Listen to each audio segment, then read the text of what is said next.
ඔයාලා හැමදෙනාම දන්නවා මේ රුවන්වැලි මහා සෑයේ ද්‍රෝණයක් ධාතුන් වහන්සේලා වැඩ සිටින බව.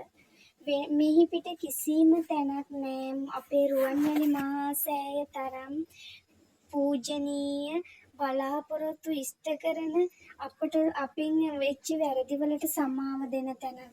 මෙහිම අපි සත්‍යක්‍රියා කරමු. රුවන්වැලි මහා සෑය සත්‍යයි සත්‍යයි සත්‍යයි. ද්‍රෝණයක් ධාතුන් වහන්සේලා සිටින බව සත්‍යයි සත්‍යයි සත්‍යයි.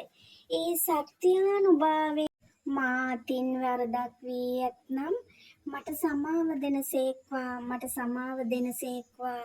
ද්‍රෝණයක් ධාතුන් වහන්සේලාගේ සත්‍යානුභාවයෙන් මට සමාවන සේක්වා සමාවන සේක්වා.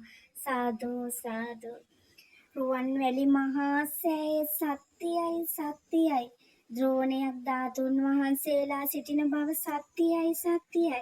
ඒ සත්‍යානුභාවයෙන් මගේ බලාපොරොත්තුව ඉෂ්ට වේවා. මගේ බලාපොරොත්තුව ඉෂ්ට වේවා. ද්‍රෝණයක් ධාතුන් වහන්සේලාගේ සත්‍යානුභාවයෙන් මගේ බලාපොරොත්තුව ඉෂ්ට වේවා. බලාපොරොත්තුව ඉෂ්ට වේවා. සාදු සාදු මේ විදිහට බලාපොරොත්තුව ඉෂ්ට කරගන්න.